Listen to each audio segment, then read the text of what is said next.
Welcome back. And with me is Brianna McCullough. How are you doing today? I'm great. How are you? I'm wonderful. Well, thank you for joining us on Altitude today. I understand that you are a 9 to 5er, Mhm. right? So you have a corporate job and you Mhm. also are an entrepreneur.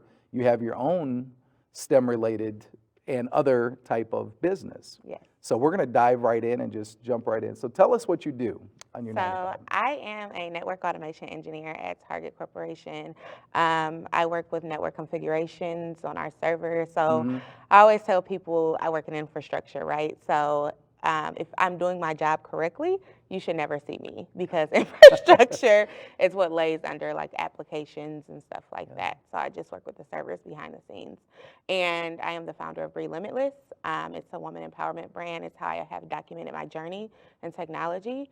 It's like my baby, and I plan to do some coding camps and things through my brand. Sure, fantastic. Well, before we dive into that, tell us a little bit about in the realm of education.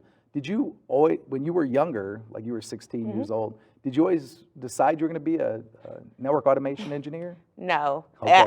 if you would have asked me when I was 16 if I even knew what a network automation engineer did, I would have told you no. I had no idea. I wanted to be a doctor, to be honest. And through that journey, I've learned like what we want in life changes over time. Hmm.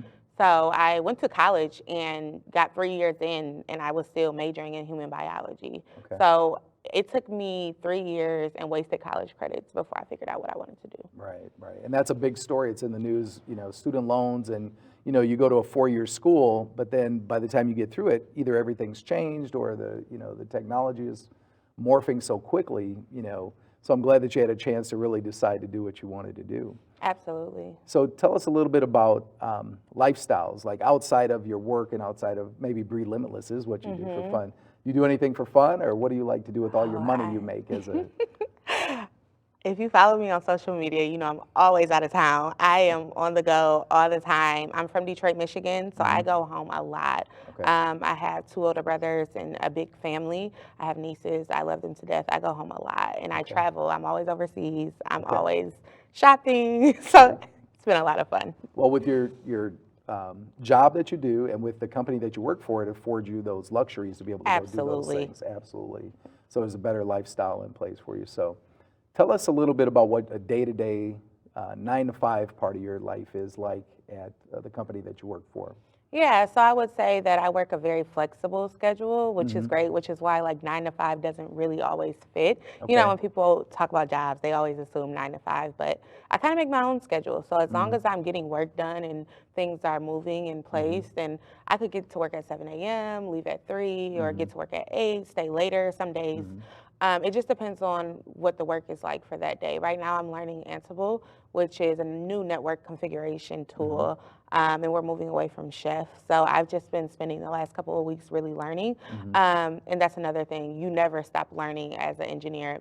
It never stops, like never. Mhm. And I put emphasis That's good. on never. I think the biggest thing that I've learned is that learning never stops. Sure. Tell me a little bit about the word automation. So give me one example of automation, and I'll throw out, kind of the slow pitch softball. So I have a desktop or a virtual desktop, and is it in that realm, or are you doing the server side? I'm on the server side. Okay. So I always say automation for me is like do what I say without me having to tell you to do it. Okay. Right? So automation is basically taking the manual handprint away from everything. Like Okay. things are still going to run whether I manually do it or not. It's automated. So instead of me going step by step, clicking something and typing something, then I click again, then I wait 10 minutes, and I click again and wait 10 minutes. You actually do all that automation for me, so I don't have to sit there for an evening and do everything in sequence. Well, I don't even do it. The system does it. It's taking away the human interaction. Okay. So once you configure it so that you don't need that human just interaction, goes. then it's done. Fantastic, So, fantastic. Pretty cool. Well, you have a really cool job. Yeah. And probably saves the company a lot of time, energy, and money. So tell us a little bit about Bree Limitless and this journey that you've been documenting. Yes, Bree Limitless is my baby. So it is like my personal brand.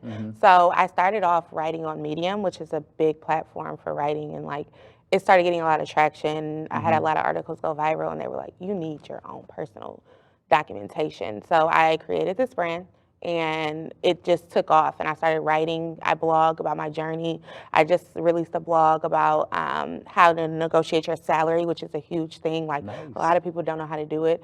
And then from there, I plan to teach people how to code, like especially young Black women, people of color. That's super important to me, that they get those repetitions in. And I am glad to be the person that's able to do it. Yeah, I think coding just historically is one of the foundational things, like you said, that base part of what a student should learn, even just to learn algorithms or the logistics of everything, because even in your world, automation, you're automating things that work with hardware. So if you take a combination of knowledge of hardware and software, it's a package that could lead to a job like you have. Yeah. So in the community or elsewhere, you speak a lot too. I had heard that you're a guest speaker on many different areas. Yes. Share maybe one of the most important opportunities that you had to speak, or the most important audience maybe that you did.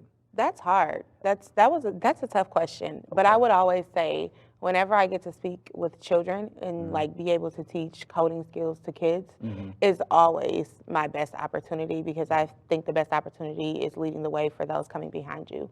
So whenever, even with Sisters in Technology, whenever I go into those classrooms and I'm able to see those faces, it always just makes me feel like what I'm doing is not in vain. Absolutely, absolutely. And that's why we exist. So I thank you for the time that you spent here on our show. Are there any final thoughts or any final words that you'd want to leave with our audience? It's going to sound so cliche, but I just want to leave people with follow your heart. Like, I think follow your curiosity and following your heart are two of the biggest things, no matter what that is, and career-wise for you. Oh, yeah, absolutely. Well, thank you very much. Thank you for having Thank you for me. coming. Absolutely.